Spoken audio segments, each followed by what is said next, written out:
We're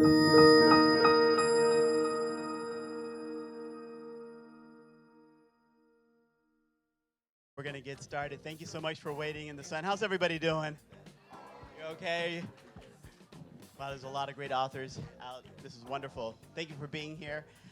So we're about to get started, and I'm going to introduce the moderator.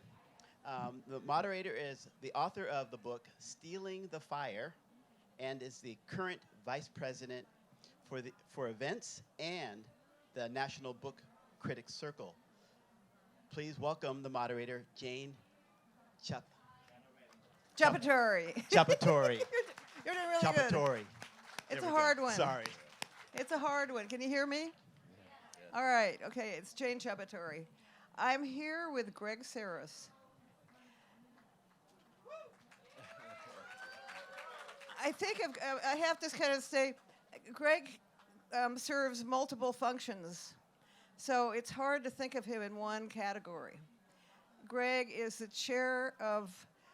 tribal chairman of Great Rancheria, and he's in his 16th term? Yes. 16th two-year term. Okay, that's a long time. He's also the head of the economic board of the Great Resort and Rancheria, Great Resort and Casino, which has donated millions of dollars for land restoration and social justice issues in Sonoma County. I'm blessed to live in that county myself now. He's also recently retired as a professor. He has a PhD in modern thought and literature from Stanford, and an MFA from Stanford, and a master's in anthropology from Stanford, which he gained in part while writing a book about Mabel McKay, the last Pomo basket weaver and medicine woman.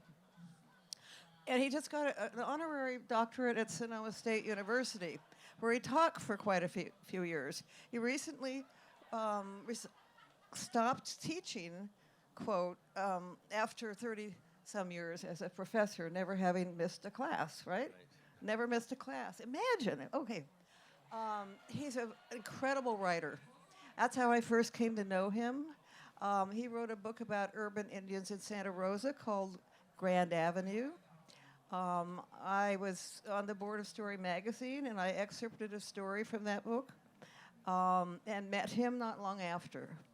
He then made a miniseries co-produced with Robert Redford about that book called Grand Avenue, and I think you can find it on YouTube now. Yeah. It's still wonderful. Anyway, I assigned myself to go to the set to watch some of the filming of that and met a lot of Greg's family members at that time. So that's his first book. He wrote a novel called Watermelon Nights. More recently, he's written some stories that are based on Native American storytelling from the Pomo Coast Miwok tribes called How a Mountain Was Made. Then he wrote an exquisite memoir called Becoming Story. And this year, a month or so ago, he published The Forgetters, which is another kind of, I think you could say, Calvino-esque fable set of stories that talk to our current moment. So we're going to talk a little bit today about what I think is something that's really extraordinary, which is the restoration of a tribe that comes from this land that's nearby that most of you probably visited over time in Marin County and Sonoma County and Lake County and up the coast. And then we're going to talk about his book. I'm going to ask Greg how the restoration of the tribe began and what challenges that were there in the beginning when you tried to make this happen. All right. Well, thank you, Jane.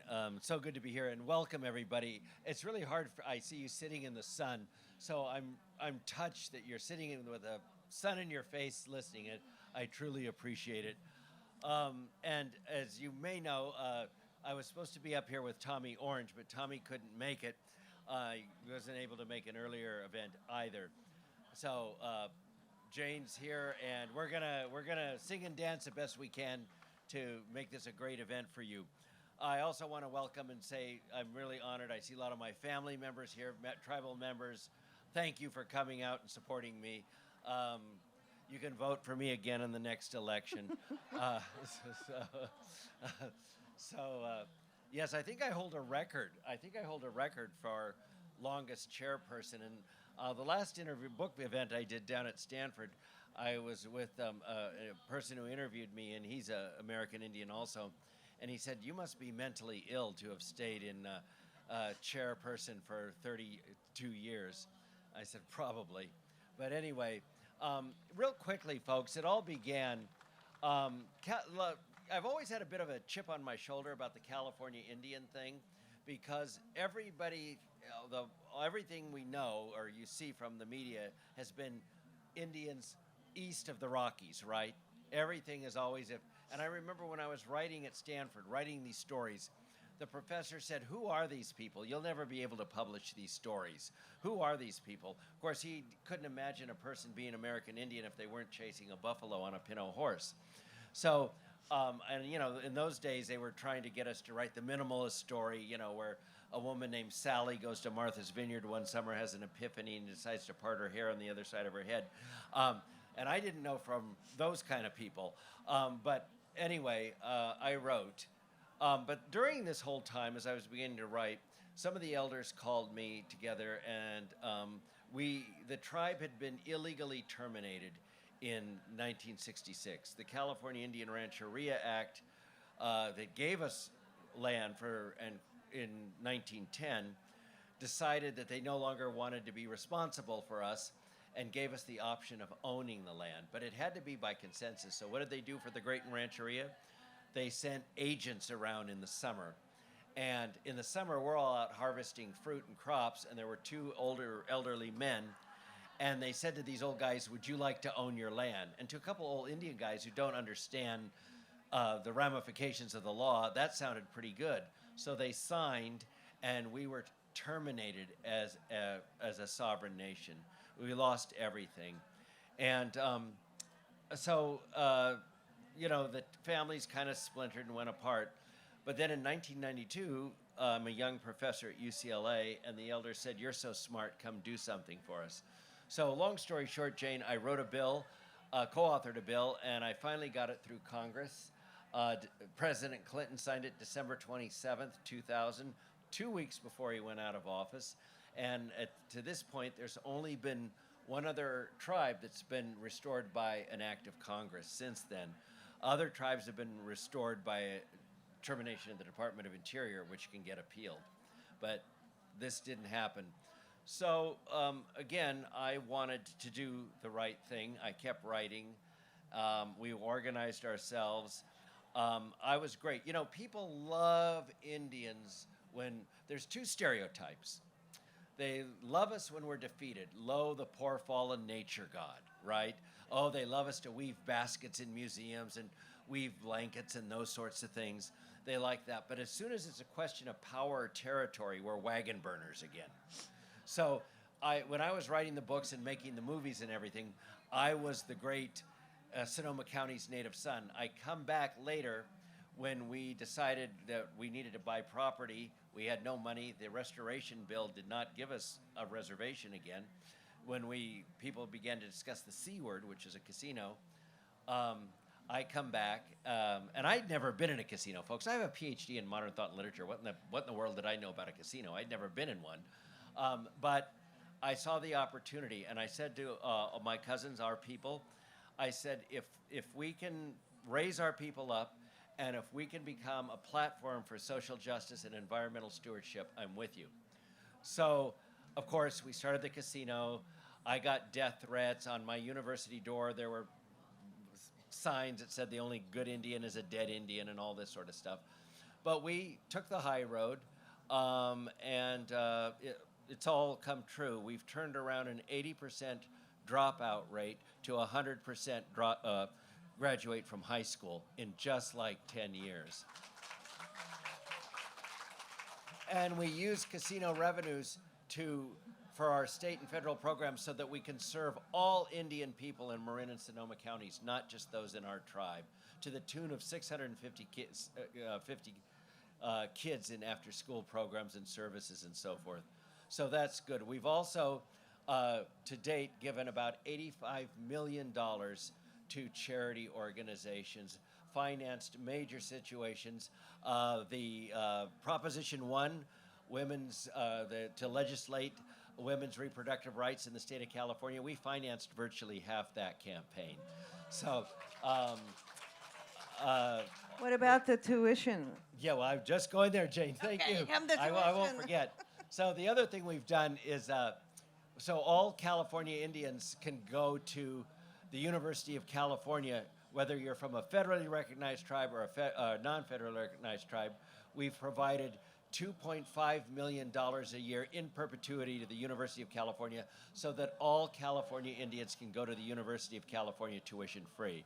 So, and become a model to do the right thing.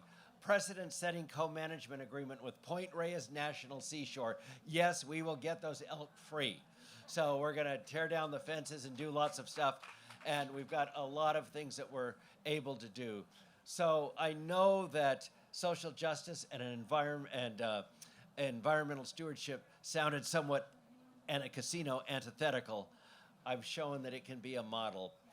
One last thing I'm very proud of, we have 2,400 people working for us. All of them have the Kaiser Gold Cadillac plan. They pay nothing out of their paycheck for full coverage.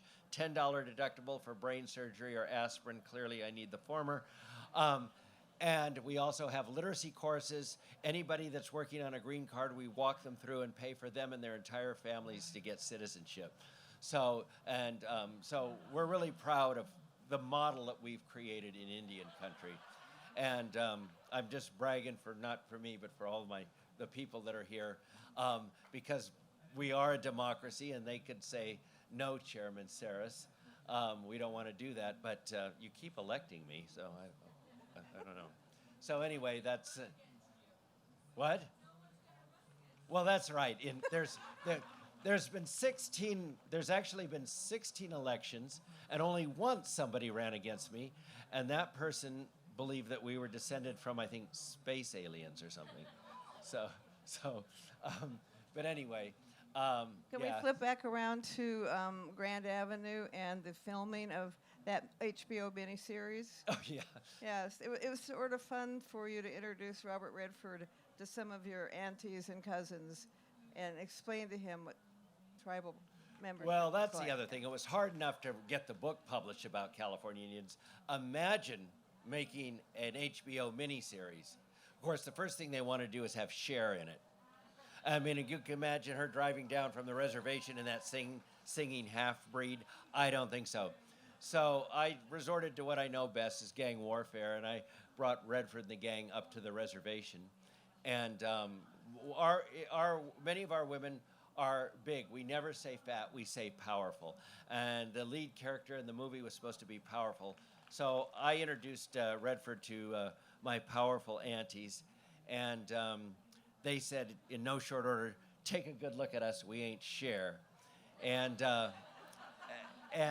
one of them sat down next to him, and she was eating her pie, and when she finished her pie, she looked at Mr. Redford, and she said, you know, I'd like to take you down to the river and just lather you up. I think they wanted to know what lathering was. But then he wanted to go for a walk on a reservation. And I don't understand why people want to go for a walk on a reservation. It's, there's dogs that bite people and all that kind of stuff up there. So, but they did. And of course, my aunt says to him, Mr. Redford, that's not a good idea. Us women up here don't get to town much. We sit in the bush and wait for strange men. So, needless to say, folks, we didn't have Cher. But it's been a constant struggle, and it's still a constant struggle. Tommy, I know, Orange, he's going through the same thing now, nearly 25, 30 years later, trying to get something made. American Indians have had so many renaissances in film and in books, but there shouldn't have to be renaissances. Why can't we just keep going? Why do we have to die? Why does it have to die and then we get discovered again? The American Indian continues to be the prick in the American conscience. And it's really hard to deal with the story. Americans can say, well, slavery was bad, but we got rid of it. Never mind the legacy of slavery. Or they can say things like, well, the immigrants chose to come here. Never mind the circumstances under which they chose to come here. But what are you going to do about genocide and land theft? What story are you going to tell about that except ignore it? So it's a tough one, but we're here, and we're going to keep going. So Tommy and you are actually providing stories about specific tribal experiences and legacies. Another project that's part of your life right now, you're the chair of the board of the Smithsonian Museum of the National Museum of the American Indian, yes, MIA, yes, right? Yeah. Yeah. And one of the projects that you brought to the table for the Smithsonian is teaching tribal history within the locations where the tribes were based, which is far beyond a land acknowledgement. It's like understanding the history of the tribal people who live there, and if they're still there, which many of them are. Right. Well, let's talk about land acknowledgement. Everybody's doing that, and I really appreciate it. Like, we're on the Ohlone land here. I appreciate it. But sometimes I get the feeling, Jane, because it's so popular now, I sort of feel like it's a sales receipt for theft, right? So, it says it doesn't go away. But, so one of the things the tribe also did is gave up to $6 million to the Smithsonian to create a template to teach American Indian history and culture in the public schools and libraries. And there'll be like 3 strands where you learn national, state, and local history, preferably the local history written by the local people wherever the library or the high school is. So you do what you can, and we use what resources we can. So I'm proud of that. You've got that starting up soon, right? Yeah. You're bringing in teachers? Yes. To be this trained? summer we have a group of teachers coming to Grayton and to learn pedagogies and things to teach the material. Can we talk a little bit about the young storytellers who came on this stage a while back, earlier today? Well, they were here, and so that was touching to me. You work so hard, folks, and a lot of times, being a political person, I'm a writer, and so often I feel, oh, why did I get involved in all of this stuff, and why did I do that? But when you see the young people that came up that are following, that are writing, 26 young people this morning, I thought, okay, this is why I do it. That they are telling their stories and going to continue to tell our stories and have an opportunity in a public forum to do it.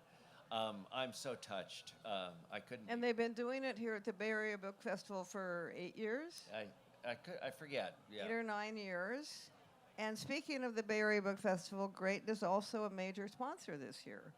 So we should have some thank yous to Grayton and to the Bay Area Book Festival in its 10th year, which brings all these stories and authors and ideas of the importance of books and stories and libraries and so forth at a time when they're a bit at risk and in which it's not always clear that young people are caring about books the way we did when we were starting out. But I'm beginning to see that books are bringing them back. So that's exciting, and I love the idea of the storytelling. I'm thinking back to when you were a young man. You knew Mabel McKay, right? Oh, yes. Yeah, how did she influence you as a young man? Well, she taught me more than anything. She had more wisdom in her little finger than all the professors at Stanford. And she taught me basically everything I know that's important in life and reminded me always that there's things bigger than me. So every time I feel important or any time I think that things are terrible, I think that there's something bigger than me. People used to ask her, they say, oh, aren't you proud of Greg? He got a PhD. And she'd go, oh, he's okay. So, But you were actually, she was part of your life before you understood that you were actually an American Indian. Yeah. She, as paternity. a kid, I knew her. Yeah. And she kind of took me aside. And I don't know, the old people, because I was a adopted kid and it was in different homes, a lot of the old people, I would listen to them and they would tell me stories. So I listened. Listen, folks, listen. Speaking of storytelling, I've heard you say occasionally that the storytelling time is in the winter. you tell us about that? The seasonal aspect of storytelling. Yeah, time and tribal traditionally, life. we used to only tell stories in the winter with the first frost and the end of the last frost. Interestingly enough, there's not much frost left anymore. That's where, for those of us who've been here a long time, I mean a long time, I'm old, but when I was a kid in Santa Rosa, we would have frost at least 30, 35 nights a season. And I mean, frost so thick you had to get hot water on your windshield. I see some people nodding. And the last 3 or 4 or 5 years, we're lucky if we have 5 or 6 nights with that kind of frost. And that's the ways I see the climate change happening now. So, but we need to keep telling the stories. And we told them in winter because that's the time to sit and think about them. As Mabel said, don't tell stories in the summer. You need to pay attention to where you're going and what you're doing. Like, don't step on a snake. So talk about the snakes in the winter, but watch out for them in the summer. So not too long ago, you started putting together some of the stories in a beautiful form, and you called the book How a Mountain Was Made, and you told some of the stories. Could you tell us a little bit about How a Mountain is Made? Well, yeah, I had the Crow sisters talking, as I do here, to kind of keep that sense of conversational oral storytelling going. And so what I wanted to do, and I did it just for my folks, my people, I started retelling the old creation cycle from Sonoma Mountain, where we say Coyote created the earth and people. So I just started telling the stories, and I told a cycle of 16 stories from that time before this one when all the animals were still people. You know, our idea of Genesis, if you will, is a complete antithesis of the Judeo-Christian one. All the animals were people at one time, and then one of them got very greedy and tried to kill Deer Woman, and then all the animals grew wings and legs and flew away. Trees grew away, all of that sort of thing, and the stupidest person that was greedy was the human that was left. And what we have to do, we are constantly reminded that we must reconnect with what we've forgotten or got detached from. Very different from a hierarchical kind of order where you have God on top, then man, and of course woman under man, and all of that sort of thing. So it's a different thing. You're constantly reminded in our stories that you're not the center of the universe, that everything has power, and there will be consequences of if women or anybody is abused or taken advantage of. The old people, there's a Kashaya word called, Kashaya Poma word called Patlacha, which means miracles, and the old people used to call the non-Indians miracles. And I said, why do you call the white people miracles? And they said, because when they came here, they were killing people and chopping down trees and damming up all the water, and instead of getting punished, as we thought you would when you did those kinds of things, more of them kept coming. So we thought they were miraculous. But as you sit here today, we can't breathe any air, we can't drink any water that's not poisoned or coming back on us. Just had to wait longer. So again, as the old people also said, there would be a day when the non-Indians would be coming back to learn how to live here, the ways in which we lived. And I think one of the principal ways, and what I have in so many of my stories, Jane, is a reminder that greed, misbehavior, pride, all those things that get in a way that make you think that somehow you're smarter than somebody else or the center of the universe will have consequences, and they will be negative. Yeah. When you moved into the idea of writing the stories in the Forgetters, you carried forward the idea of the Crow sisters as the kind of narrators in between. How do the Crow sisters tie into your sense of storytelling and of the work you're writing for these books? Has 2 books so far with Crow sisters. Well, first of all, where I live on Sonoma Mountain, the Crow sisters sit on a fence. And they're 2 crows that are always there. You can see them. But we're also saying they might be 2 twin women, 2 twin sisters, humans. Who cares which they are? But whatever. And so I looked at them, and they sit there and talk back and forth as crows often do. But I wanted to use them because they were dependent. One can't remember the stories unless she's asked. And the other one who asked can't remember what she was told.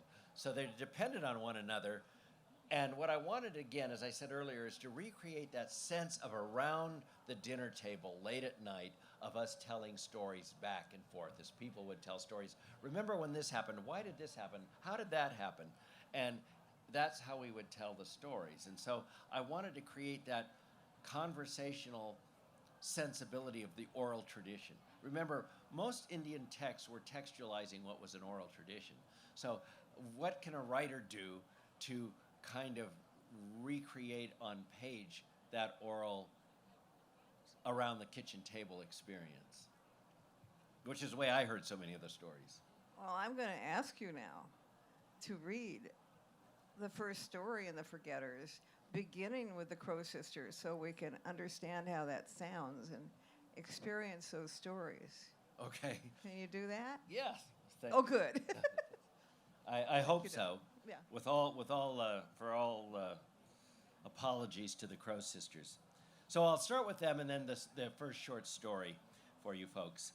Coyote's twin granddaughters, Answer Woman and Question Woman, landed on a fence rail high atop Sonoma Mountain to chatter the day away and tell stories, as they have on so many days.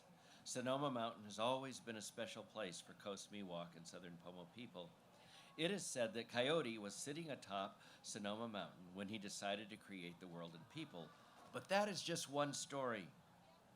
There are many stories. The mountain itself has so many things: rocks and animals, birds and grasses, fish and frogs, springs and creeks, trees, and each thing has a story. Some of the stories take place in a sacred time before this time, when the birds and animals were all people living on the mountain. But remember, regardless of the time, the stories connect with one another, just as the animals and plants and all other things on Sonoma Mountain do.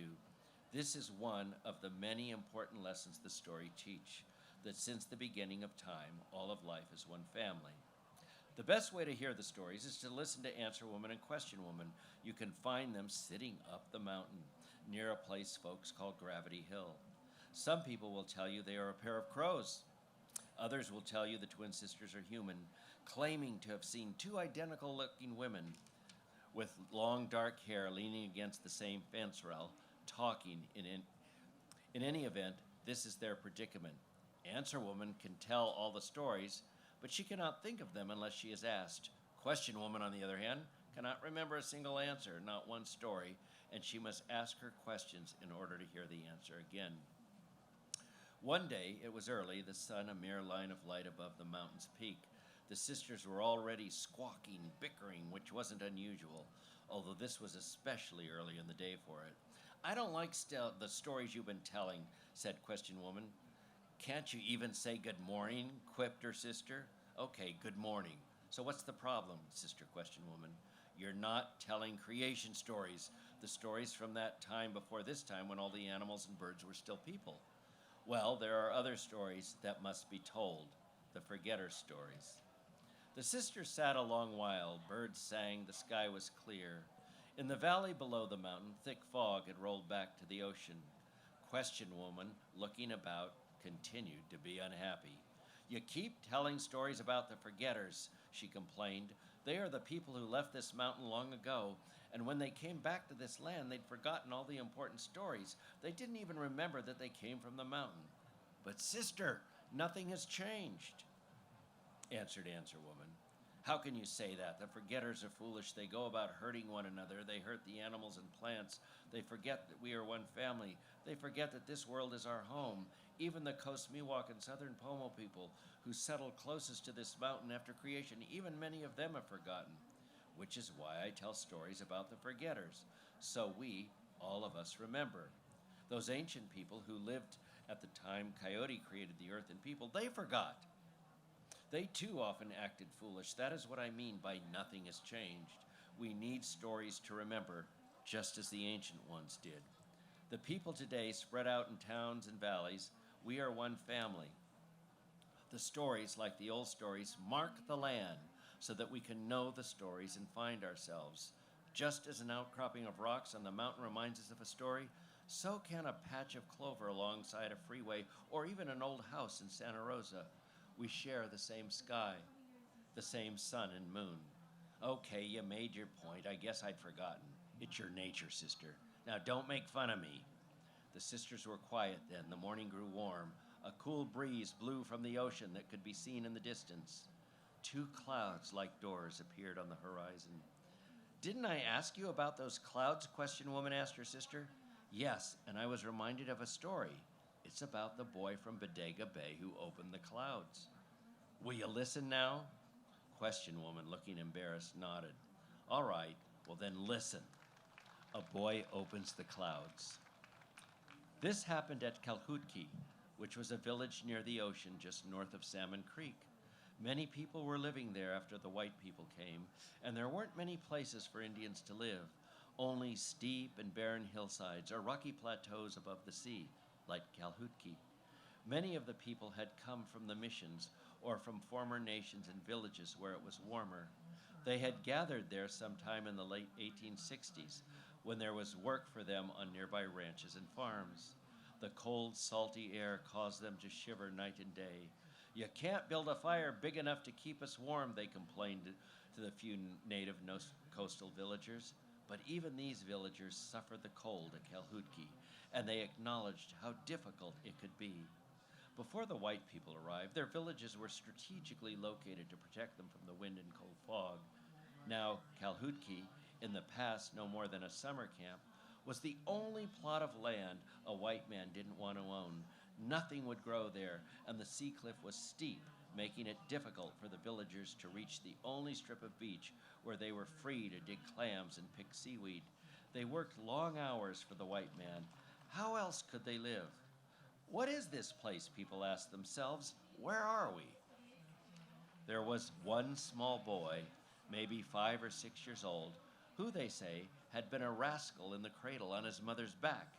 He'd cry and screech loud enough to scare the salmon from the banks where people fished. Once, as a baby, while his mother was gathering blackberries in the hills above the bay, he drew the attention of a bear, one of the last grizzlies people remembered. She'd hung his cradle on a branch not 5 feet from where she was filling her basket with ripe fruit, and he wailed so loud it is said his cries echoed in the hills. Some villagers speculated that the grizzly wasn't a bear at all, but a human, as the animal did nothing but stand on its hind feet and walk away just like that, standing upright. Those Indians from the missions argued that those old-time things didn't happen anymore, that people no longer turned themselves into bears. Whatever the case, the woman placed her cradle on her back and hurried off, leaving her basket of berries on the ground as an offering should the bear return. One day, when the boy was only 4, he said to his mother, "Why did you leave me hanging on a branch where a bear could have eaten me?" "I was right there where I could see you," she answered. "You cried so loud the bear heard you." Perplexed by the boy's unusual memory, his mother sought the advice of an old Indian doctor who provided no advice but to watch the boy, saying that he had eyes that could see things other people couldn't see. Which is why, not a year later, when he began gazing at the ocean with unbroken focus, hardly ever moving or responding to anyone's words, they let him sit all day long, right there on the same rock. He didn't have to husk acorns or haul water, chores expected of other children. The villagers remembered what the old Indian doctor had told his mother. He could see things. Some people said he was a lazy boy, spoiled, and that he saw nothing, that he'd only fooled his mother and others to get out of work. On long, cold nights and on days when the damp coastal fog hid the hills and trees, when the villagers could hardly see a foot in front of him, they continued to speculate about the boy. One woman, a friend of the boy's mother, who'd been the mistress of a white fisherman from Bodega Bay, thought that the boy could see whales far out at sea, even through the dense fog. Another woman suggested he might be able to see when sea bass approached the waters where we fish on the beach. The doubters from the missions agreed with the villagers, who thought the boy was lazy, if not also clever, because he got his mother and others to believe he had a special power. After all, the boy, when asked what he saw, never answered. When people inquired of the old Indian doctor, he too would give no answer. He told them that he was not from this place, reminding them that he, like so many others, had been taken into a mission as a young boy, and now, even further from his home in San Jose, he doubted that in his great age he would have the chance to find his way back. Fog settled over the land so thick people could no longer tell day from night. People could not travel about. The villagers huddled near fires, burned driftwood to keep warm. Those men working for the ranchers and the women who washed clothes and kept houses could not see their way back to Kalhutki. They huddled at night in horse stalls to keep warm. Then the fog lifted, and where the boy was looking, there were two clouds like doors in the blue horizon. Someone remembered then that it was said the wind came from the two doors in the sky. Still, the boy said nothing. But not long after, he began huffing and puffing, blowing his breath toward the clouds, and what a breath he had. His crying as a baby opened his lungs, his mother said. It was as if he was practicing, getting stronger and stronger until one cloud seemed to roll open in the sky and wind blew over the water to the village. The cloud looked as if it was slightly ajar, and the wind blew to the south. When the second cloud door opened, again slightly ajar, the wind blew north. When both clouds opened toward the village, the wind blew directly onto the land, east. And when they opened in the opposite direction, the wind came back, west over the hills, as if it were returning to the far sea from whence it came. The boy, huffing and puffing, blew and blew, day and night. No one doubted anymore what the boy had been seeing through the fog. He had seen the cloud doors from where the wind comes. Days and nights passed, and the boy didn't stop. The sky cleared. It was so clear that the villagers could see for miles up and down the coast. They saw whales spouting far out at sea. East in the hills, they saw the great tall redwoods the mill workers hadn't found. And when more and more people came to see the boy working his magic to open and close the clouds, the villagers saw how many big and beautiful rocks covered the hillside above the village, for that is where the spectators gathered, sitting on the rocks to have a perfect view of the clouds opening and closing with the shifting winds. For the most part, the villagers were happy. They could see their way down the steep cliff to dig clams and pick seaweed. Kalhutki became famous. Indians far and near journeyed to the village to see the boy who could open the clouds. The visitors brought food and offerings of clothes and blankets for the villagers. They told stories, and everyone seemed to remember that they had known about the cloud doors, or at least having been told about them. At last we know where to see these clouds, where the wind comes from, the visitors said. The few visitors, or villagers, with ancestral ties to the coast were equally surprised. How come we didn't know before that the clouds could be seen in plain sight, right where we lived, they wondered. Before long, the people began to miss the fog. While the sun shone brightly, the wind was still very cold, more biting than the fog. People noticed how dry everything had become. Dust blew up constantly, and it was impossible to keep a good fire, for smoke blew every which way as the villagers and their guests huddled to keep warm. Maybe just once a week, on Sundays. Just do it once a week on Sundays when the ranchers and mill bosses give us times off. Open the clouds then, just on Sundays, the boy's mother pleaded with her son. But he would not listen. He laughed in his mother's face and then only huffed and puffed harder. A villager, a young man, insulted by the boy's disrespect for his mother, told her she should have let the bear eat him. He's a demon, the young man said. Others weren't so harsh, but everyone agreed the boy should stop his antics. The ranchers had been concerned for a long while about the wind. Dust blinded their cattle and horses. Wind whipped the pears and apples from their trees.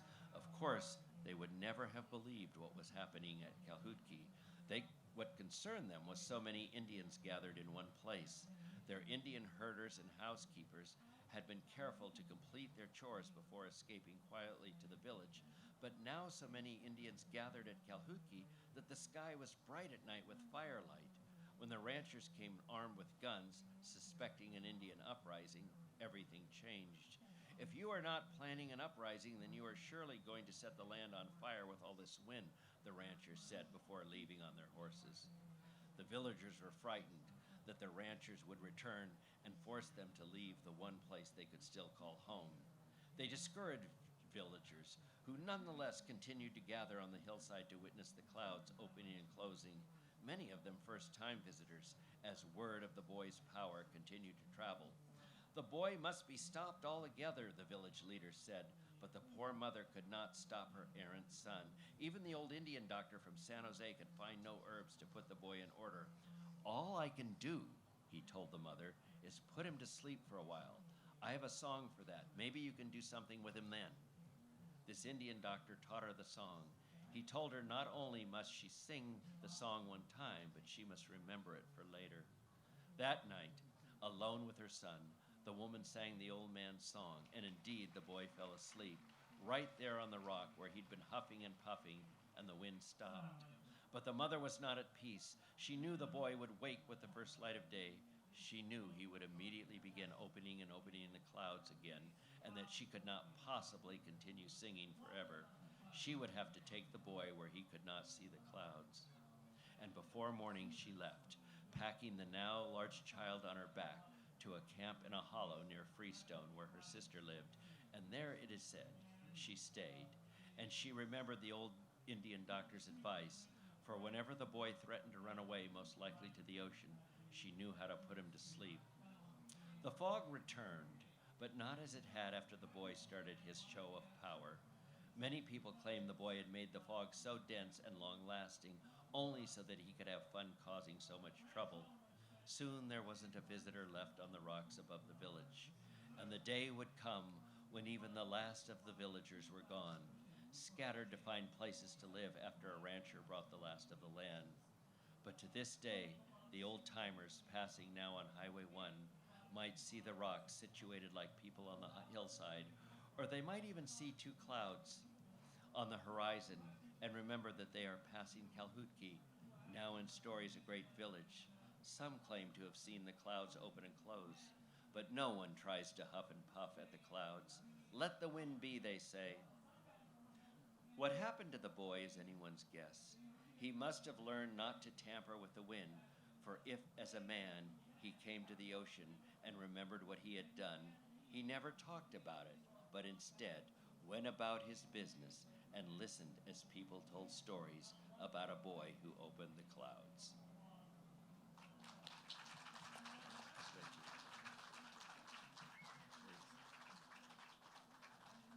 Thanks. So that's your opening story, and it's set in what about the 1850s, 1860s? 1860s, yeah. 1860s? Yeah. But this collection goes all the way into the future. And one of the things that's beautiful about it is that it is your way of restoring the landscape of Marin and Sonoma County. This beautiful landscape with ocean and hills and fog and redwoods. Could you talk about restoring the landscape? What is that? Yeah, well, you know, one of the things that's so important is the landscape, the environment was our Bible. It was our literal text. And so features of the landscape, like an outcropping of a rocks or a pond or lake, that's how we knew there were stories were associated with that. And that's how we knew who and what we were. And of course, with colonization and the demise of our traditional villages and the landscape being transformed almost to the point of it being unrecognizable, it's essentially equal to our Bible or sacred text being burned so that we're just left with shards. So what I think it's so important for us to, again, know who we are and where we are is to start retelling stories of the landscape. And now it involves everybody. We're all here, not just Indians, but non-Indians. We're here together. We all become history and a part of the landscape for which I think we need to be responsible for. One of the other stories I'm thinking of right now, you made reference to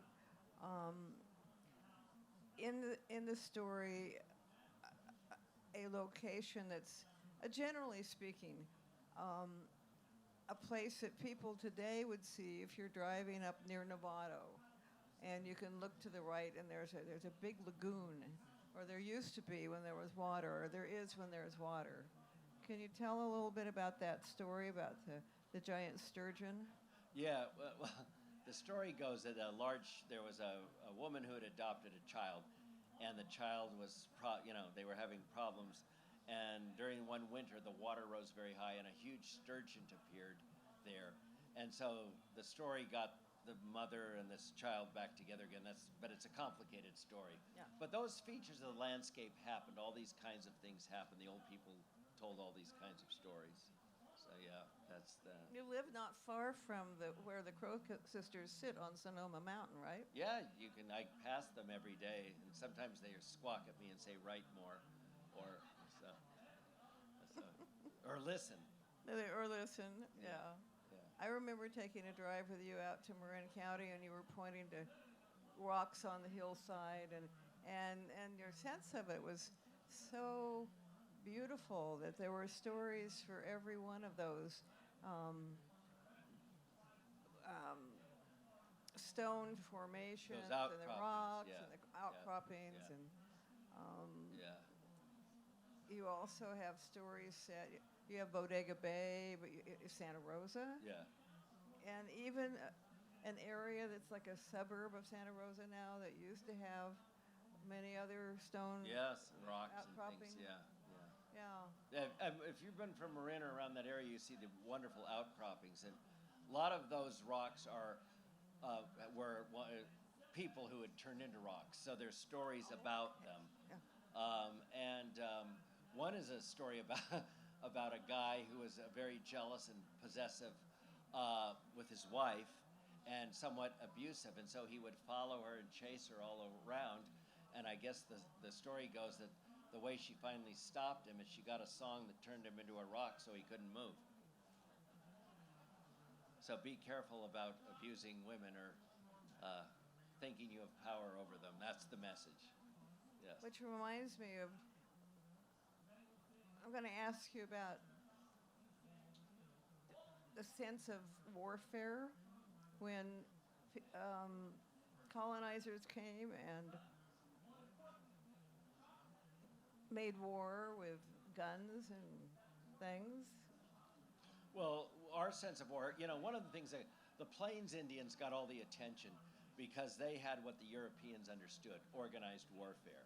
So, people tend to read other cultures in terms of their own culture and what they value in their own culture.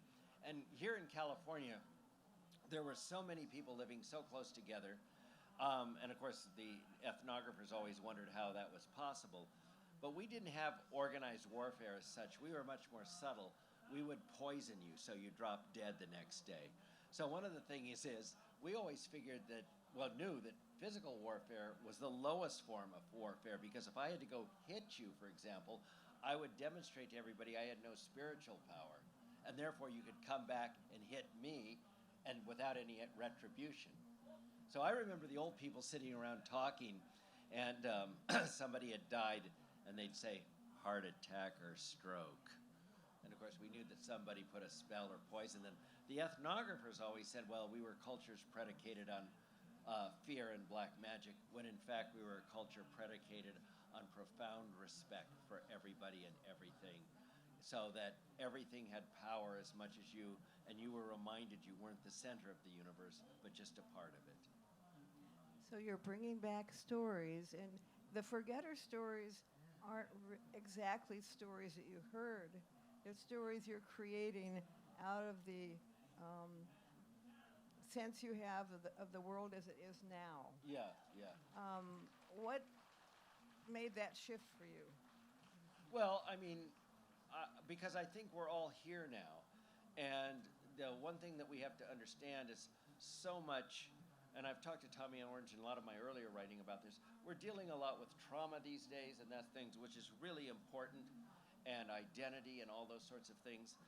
But what's going to happen or is happening environmentally is going to make so many of our concerns these days look like a tea party in a hailstorm.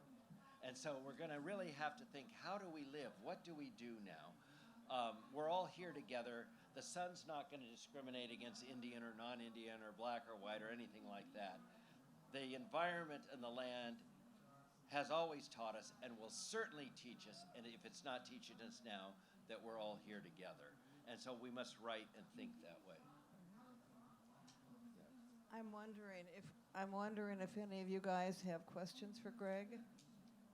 Or Anyone answers. out there? Or answers? Questions or answers? Yeah, that's good. Yeah. There's somebody. While we're waiting, do we have a question? Questions? Oh, there's All a the way back there. Okay. oh, there, Here it comes. couple I see. Thank you. All the way back. Here it comes.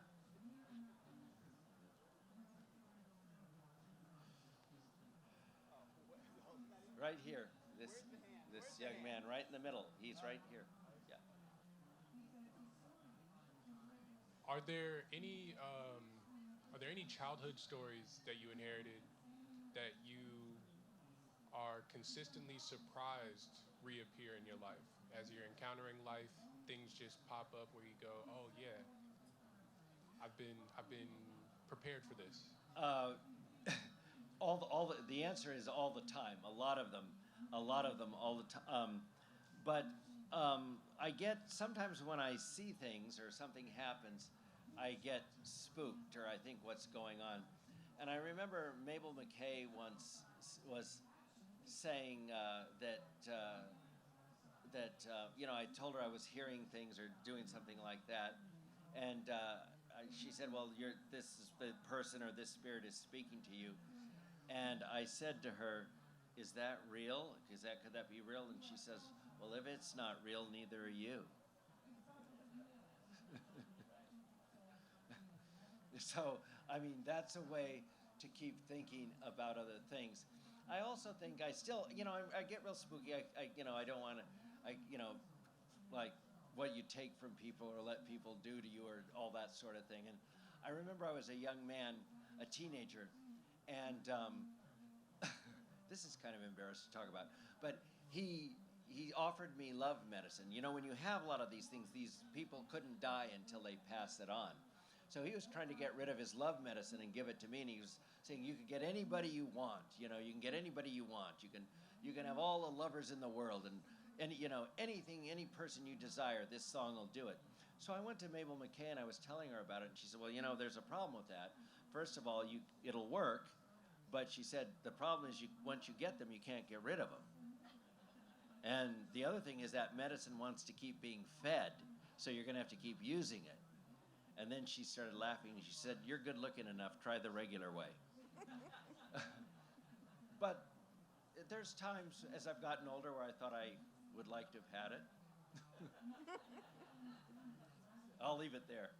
I don't have it. I didn't take it. We've got some special qualities that have led you to where you are in your life. Are there other questions out there? And Greg, by the way, the young people are learning to speak the Pomo language, right? And Coast Miwok. And Coast Miwok? Yeah, I have And a how's it- question. Yeah. I want to know if you know anything about the white buffalo calf pipe prophecy. I've heard about it, but Looking that's horse. from the plains. That's not from this area. It's one of the plains, the Sioux, the Oglala Sioux folks, and yeah, I've heard about that and see it because we talk with a lot of the other tribes that are in this area. So we were, in fact, we had a lot to do during the time of Alcatraz and the AIM movement here.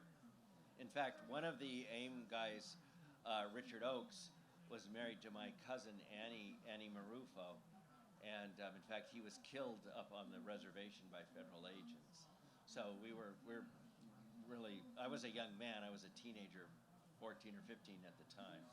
But yeah, so we've been in touch with a lot of them. But a lot of those prophecies are very similar across the tribes about the times that are coming now. There's been a consistency in the stories. And I love sitting down with other Indian folks and saying, "Oh yeah, well that's kind of like this one, or that's kind of like what I heard over here." So we do a lot of that. So yeah, Thank you. yeah. Yeah. Oh, okay. Well, I'll tell you. Just a quick question here because I can answer this. You're One next. of these questions, closely related, is I was a young man, really young, and I remember in the roundhouse the prophet Mrs. Parrish, S.E. Parrish, the dreamer. And she was saying to us young people, she said, "The time's going to come, it's coming, when the white people are going to come back." She says, "I can see it now, the white people are going to come back." and they're going to want to know what to do. They think we're dumb, but they're going to realize that we were the smart ones. So she said, you kids are leaving your traditions and your stories like clothes just scattered all over the ground. You're just ignoring them. You're not picking them up. She said, pick them up. So I think about that a lot.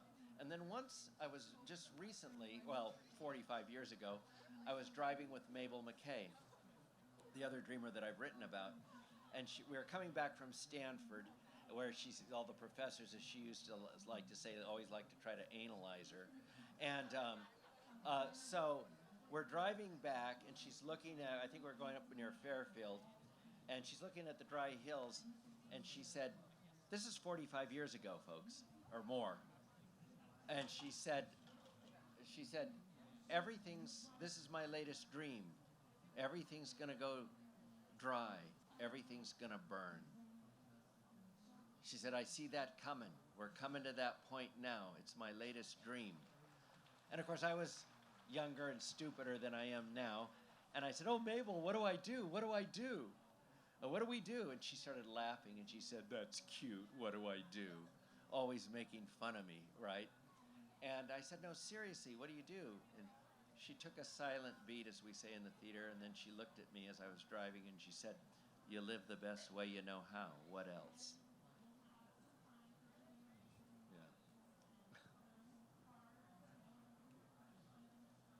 Hi, Greg, a question please about this current collection. How much of it is influenced by current events? And I'm specifically thinking about The Man Who Smelled Flowers. And there's echoes of not wanting to be associated with drag queens or the drag queen story hour, and who's going to be allowed to tell these stories that you... That story has gotten, it's interesting, it's gotten a lot of attention.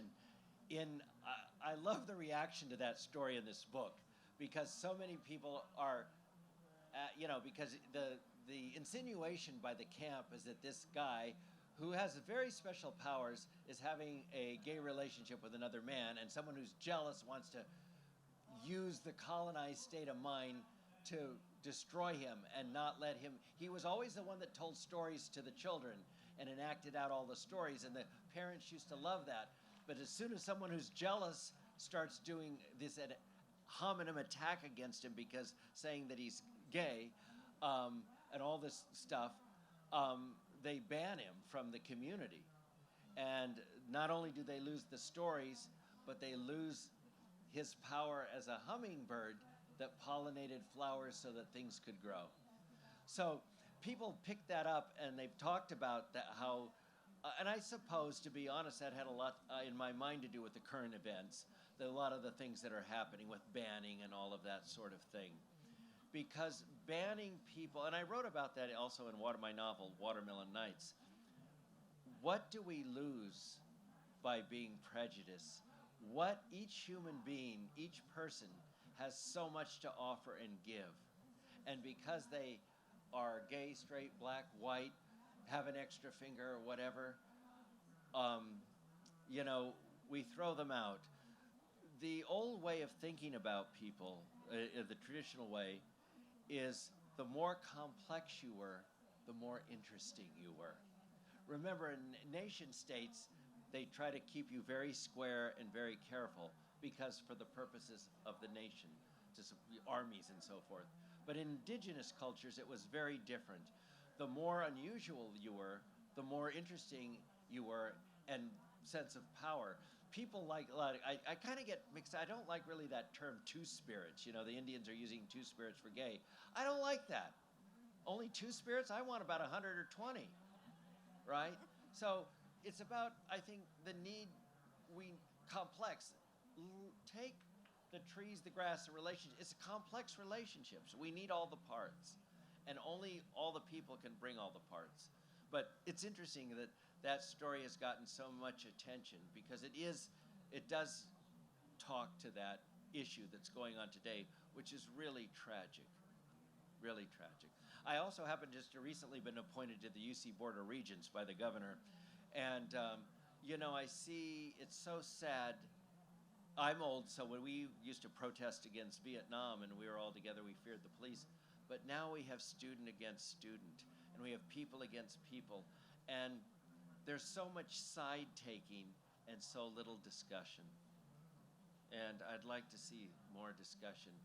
The real challenge now, the real magic would be solutions to peace. That's a beautiful way of coming to a conclusion. I'm wondering if you recall, a couple of weeks ago, you were given an honorary doctorate, and you spoke to graduates, and you made a beautiful comment about weaving together. Do you recall that? No, No, okay. I forget, weaving together what? The conflict is the conflicts in the culture that are going on amongst us now. Yeah. I mean, we need all the parts. We're all here. And, everybody says, well, you must be Indian. You're into nature. If you're breathing, you're into nature. But we're all here, and all of us become part of the story that is here. It's just not native. I may have some stories that go back, but you're living. You were born. Some of you conceived here.